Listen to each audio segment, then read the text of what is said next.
उत्तर प्रदेश के कुशीनगर से बड़ी खबर सामने आ रही है, जहां एक तरफ सूबे के मुख्यमंत्री योगी आदित्यनाथ दिन रात स्वास्थ्य महकमे को सुदृढ़ करने में लगे हैं, वहीं उनके ही स्वास्थ्य कर्मी और डॉक्टर गरीबों को लूटने में कोई कसर बाकी नहीं छोड़ते।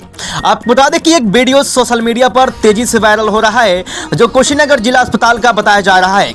हालांकि हम इस वायरल वीडियो की पुष्टि नहीं करते हैं, जिसमें स्वास्थ्य कर्मी खुलेआम पैसों की मांग करते नजर आ रहे हैं और वह पीड़ित लाचार व्यक्ति लगातार स्वास्थ्य कर्मी से अपने गरीबी का दुखड़ा सुनाता नजर आ रहा है।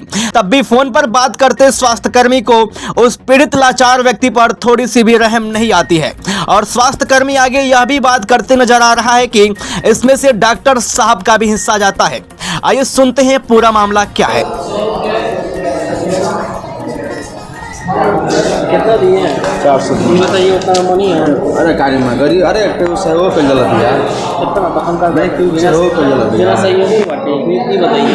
मैं गरीब हम काबू का मैं घर के बगल के गरीब परिवार है, खुद हम पूरा काम छोड़ काम खेत में कपड़ा गेहूँ मोने जा रहे थे। हेलो, हाँ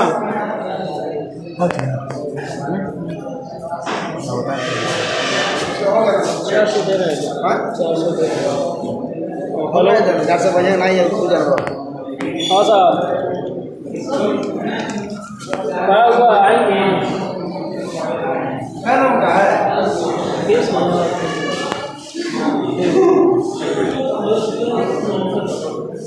20 मिनट लगे भैया। नगर गए थे, आपके साथ क्या मामला हुआ था? मैं वहाँ गया था मुझे मेडिकल कागज बनवाने के लिए। उन्होंने मुझे 500 रुपया मांगा, मैं उसको 400 रुपया दिया। बोला नहीं 100 रुपया और डॉक्टर साहब को पैसा देना है। मैंने उसको 400 रुपया दिया, वहाँ से मेडिकल कागज बनवाया रहे थे और उसमें बार बार इनकार कर रहे थे पैसे के लिए। कहा 100 रुपया और दो, 500 लगता है, डॉक्टर साहब को देना है। आपने अभी तक जो भी सुना इसका सही होने का पुष्टि इंडिया न्यूज वर्ल्ड नहीं करता, लेकिन वीडियो देखकर सही गलत का अंदाजा लगाया जा सकता है। खैर, योगी आदित्यनाथ की सरकार तो जीरो टॉलरेंस भ्रष्टाचार मुक्त करने की बात करती है, लेकिन देखना यह दिलचस्प होगा कि योगी आदित्यनाथ और उनके स्वास्थ्य मंत्री ब्रजेश पाठक और सीएमओ कुशीनगर वायरल वीडियो में दिख रहे इन स्वास्थ्य कर्मियों के प्रति कोई ठोस कार्रवाई करते हैं या कोरम पूरा कर मामले को दबा दिया जाता है।